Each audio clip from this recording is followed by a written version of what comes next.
Hello and welcome along to another episode of this FM21 Builder Nation story from Bangor City with me, Daniel.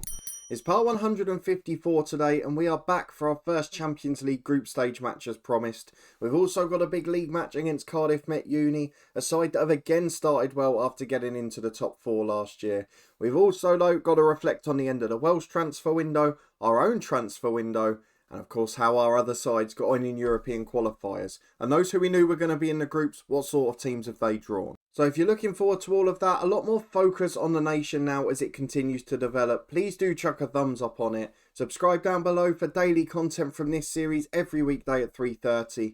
And we've got a new mini-series starting this weekend and those episodes will be on Saturday and Sunday. There's links in the eye above to our Twitch channel and the football podcast as well. But let's start, before we get into the rest of the nation, by dealing with Bangor City. And we'll start with transfer news, because it was the end of the window at the end of August. We left off a couple of weeks before it. And in truth, nothing really happened. We weren't able to get anyone in. We did try for one, but it didn't work out. And Alex Jenkins, who we signed on a free earlier in the summer, he'd left us at 15 to go to Leicester. He was one of those youth players poached. He's now gone to Llanelli, where hopefully he'll get a little bit of football this year. Started the first two league games since he's been there already. So that's a positive sign. Let's deal with our results very quickly. As you know, there's no new faces to meet in them now. So we left off just before the TNS game, halfway through our Champions League playoff qualifier. We got through TNS 4-0, a really comfortable win, aided by a red card for our former youth player Warren Bell, but galled in with two, one for Strom and one for Tom Jones there. Another 2-0 win in the second leg against Romanian opposition, Gordon and Bulkley with those, before a 1-1 draw away at Llanelli, and we were lucky to get that as well. Llanelli probably the better side at points in that match. And we managed to get the draw. Kyle Bulkley did though have a 91st minute penalty to win it and blew that opportunity. But our 2 seasons of perfect records in a row are gone. It took us 14 years to get them. We've picked them up. But it looks like that's probably going to be a thing of the past as other teams start to get stronger. Of course, Llanelli then went and signed Jenkins as well. This month though, very convincing in front of goal, not so much at the back. A 4-1 win at Colwyn Bay. It was Kane Waters with a brace, Kyo Bulkley and Lloyd Goulding with ours. A 5-2 win against Celtic reserves in the SPFL Trust Trophy.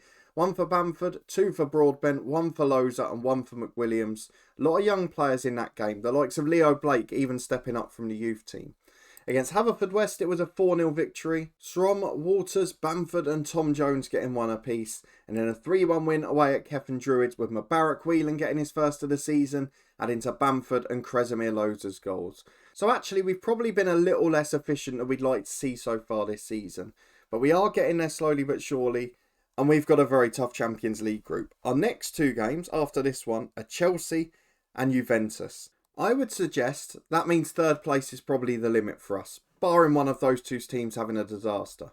However, we've also drawn what I would say is a surprise team from France in the Champions League. We're used to seeing the likes of PSG and Lyon and Monaco and Lille and even those sorts of sides as well. And Marseille and Bordeaux, there's a few big ones. But we didn't expect this. Now, because the league's not playable, we don't know how they got to this position. But here's their key player we're going to be coming up against today. Pretty good, but I wouldn't say better than ours. I'd say maybe just below or on a par. So it's an opportunity for us to make sure we get 3rd place. And this season, that's absolutely crucial. But before we go and get into our games, let me quickly show you what's happened for the other teams in our league. So, Barrytown United finished 2nd. They were in the Champions League qualifiers. They did lose to Benfica, and that put them into the Europa League. And their draw is Dinamo Zagreb, Dinamo Kiev, and Legia Warsaw.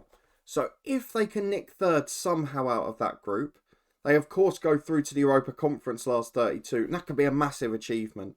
So I'm really intrigued to see if they can just nick some points at home perhaps.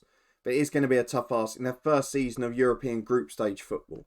TNS in the Europa League qualifiers had done well against Mladar Boleslav when we were there last episode. Now they're in the Europa League groups again. They lost 1-0 on the road, but they still got the win on aggregate. And they will face Arsenal, Copenhagen and the Romanian side we beat in qualifying. Now, we know they're not that good. So maybe, just maybe, TNS can do the same and get 3rd place. And if both of them could do that and get to the last 32, 3 teams from Wales in Europe after Christmas would be probably the biggest sign of the Builder Nation being a success since we started. Unfortunately, not so good on the other front. Colwyn Bay did brilliantly to get to the playoff round, and they drew at home to Sporting Lisbon, but a 3-0 defeat on the road put paid to their league stage chances. But they did a really good job, and that will certainly boost their coefficient for next year. And the same has to be said, to be fair, for Cardiff Met Uni. They got to the playoff. Unfortunately, they did lose both legs narrowly to Dundee. But a sign of progress. That's a top team in a playable league, and they've managed to compete. So hopefully long term, we're going to see some real signs of progress. We've just got these 1 or 2 awkward years, like we mentioned before. Let's have a look at how the Welsh Premier League finished the transfer window. Slightly interesting, I would say. Maybe not as big as we were hoping for. Newtown continuing their absolute assault on anyone who's available as a free agent, just to try and bolster their squad. I think they will be the next side to break into the top half, because they're signing good players, I think it's fair to say. TNS got in a couple of big ones towards the end of the window, so on deadline day, which you can see was incredibly busy, they bought in Stephen Symington. That one was from Salford, and he was £30,000. Solid centre mid, solid centre forward, gives them plenty of depth up there. And they also signed Josh Wiseman. That was from Bradford City for £80,000. And he's a very good right back. And he's on nearly £3,000 a week. So they are starting to invest a little more heavily now. Bala are improving massively. They're getting loads of players in on frees. We're also seeing some slight improvements from other sides. So Colwyn Bay going for youngsters from England on loan. So the likes of Jonathan Cox from West Ham, who looks a good young fullback, Barbados international. They also then got a permanent from Curzon Ashton as a backup in the squad. And Lannetley Town, probably the biggest movers on deadline day. I think 6 players in total. Stars of the show though, loan players from both Scunthorpe in Dale Edwards and from Sheffield Wednesday in Michael Brooks. So just good to see that they're signing players from those clubs on loan. These are bottom half sides we're talking about. So a real sign of progress regardless, but maybe not the fireworks we were hoping for. If we look at the biggest fees of the window, because we didn't actually pay one, the biggest fee that came in was the £80,000 for Wiseman. Of course, Colwyn Bay had one, but you can see there's not huge investment. Barry, a real letdown.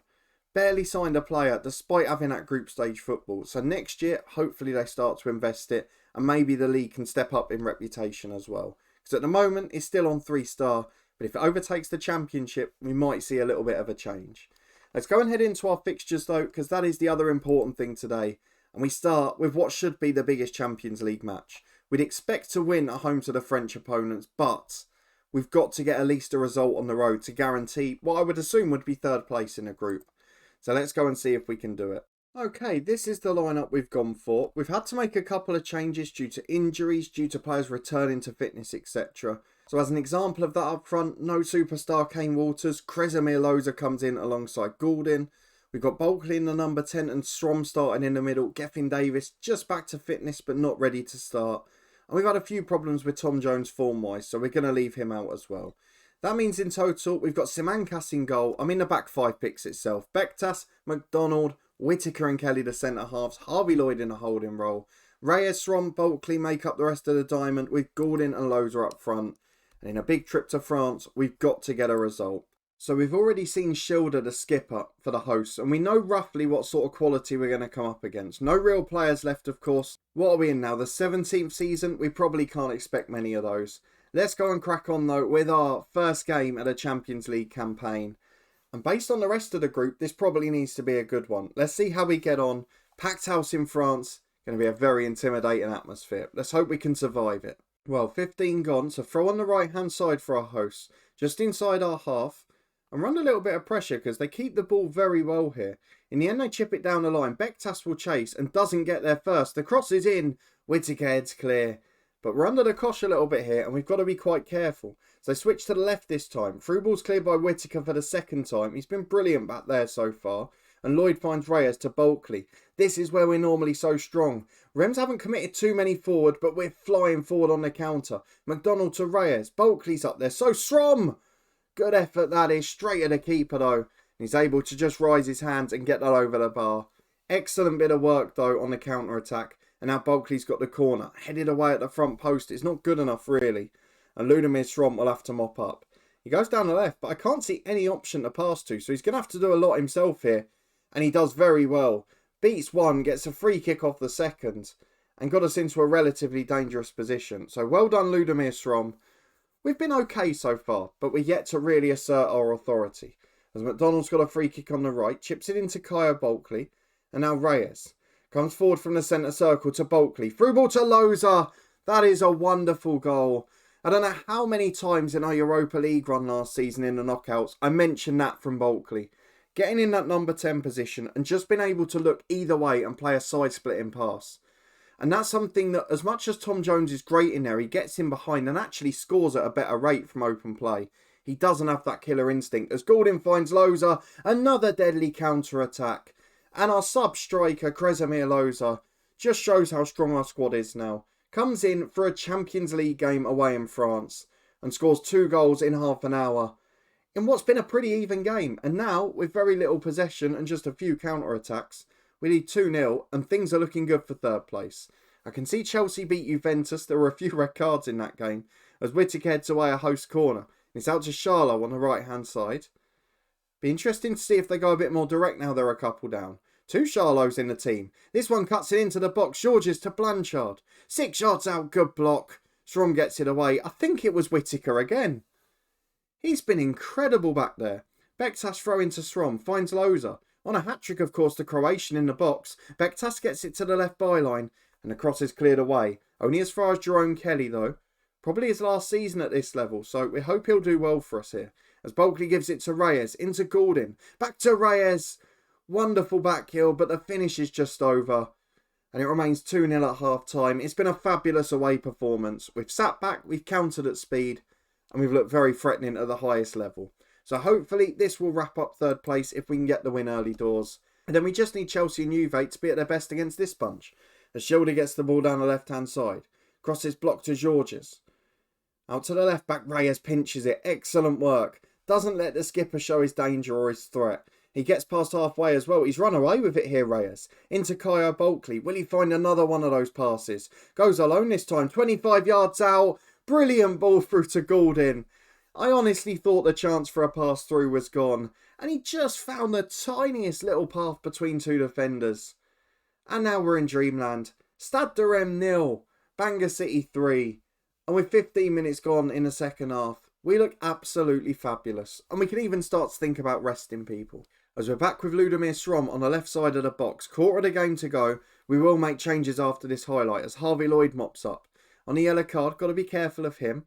I don't really want to take him off though, because he'll end up suspended for some games too. As Gordon delivers to Kyle Bulkley. Heads just over the bar. Let's go and make a couple of changes. We're getting told about Bektas, but I'll leave him. He can have a rest at the weekend. McDonald will be replaced by Nenov. We're going to replace Reyes with Geffen Davis, who'll make his return. He'll switch to the left in place of Ludomir Strom. I'm going to leave Bulkley because he's not had a great start to the season. And this will be a real way for him to improve his form and his happiness perhaps as well. And I'm going to take Bektas off actually. We've not got many options back there. So Gwyn Morgan, we've got 2 good sub-fullbacks. Let's get them on for the last 22 minutes. Hopefully nothing can go wrong from here. As we've got a corner on the left-hand side. In-swinger from Bulkley. Headed away by the left back. Only as far as Ludomir Strom though. He goes back to Nenov on halfway. 2 pairs of fresh legs back there defending from the corner. And Nenov gives it into Strom again. It's got Morgan over on the left, but instead finds Bulkley. A rare poor pass from him actually, as it finds its way to Nenov on the right. Little glitch in the highlight, but Strom gets it into the back stick. And Davis goes back to Gwyn Morgan. Through ball to Bulkley. Oh, Bulkley's turn scorer now. Brilliant finish. Gwyn Morgan off the bench. Probably not one of our top 15 best technical players. Turns up, plays a delicious through pass. And we've made this look easy. I mean, Chelsea have against Juve. There's been a lot of heavy wins actually in that opening Champions League group. And to be fair, there's a lot of even matches there that you wouldn't have expected to have 3 or 4 goals between them.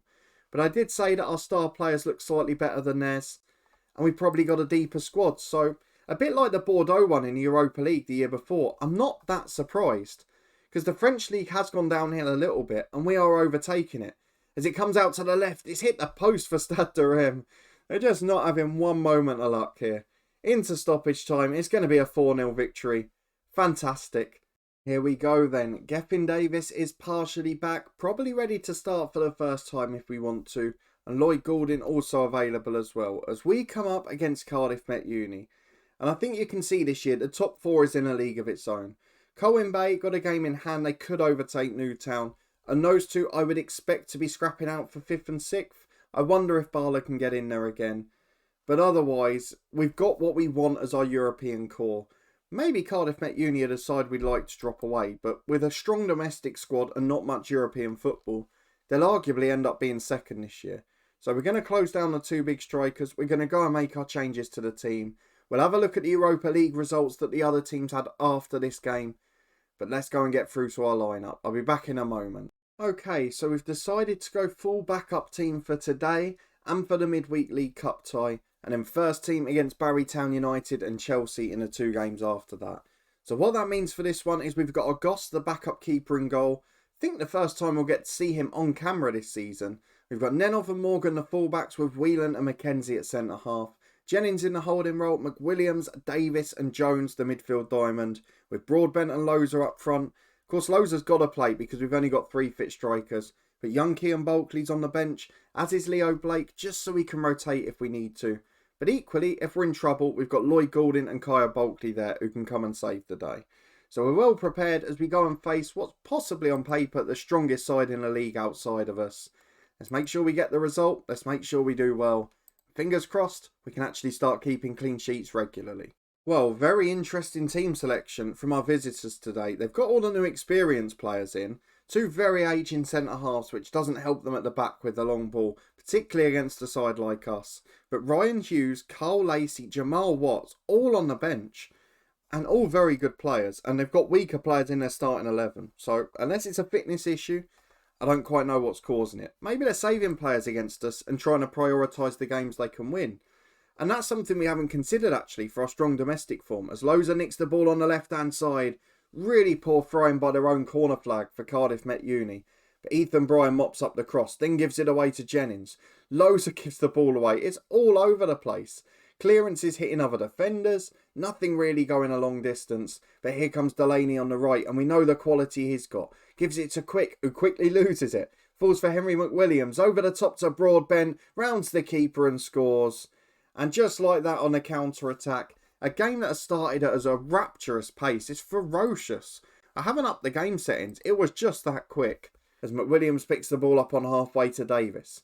Switches left to Gwyn Morgan. Of course, came off the bench and set up a brilliant goal in the midweek game. As Broadbent gets it in again. Tom Jones turns provider after I accused him of not having that in his locker. And Carlton Broadbent, he's not had the best start to the season. Didn't have the best finish last year. But 2 shots, 2 on target, 2 goals. And after 14 minutes, he's probably won us the game already, in truth. As Jones has got a free kick again, just left side of the box. Good save by Ethan Bryan. Excellent goalkeeping. Why is he in such a rush to get rid of it? It goes to Nenov, and he's got ages on the ball, and acres of space too. He comes up towards halfway, chips it forward to Broadbent. Loza's in the box if he can find him. Broadbent goes alone. De Silva clears it to Gibbons. Long ball over the top. Nobody there. It's like a hot potato to Cardiff Met Uni. They kept the game a bit shorter or put 2 up front. This game plan could really work for them. As McKenzie gets the ball at centre-half to Nenov.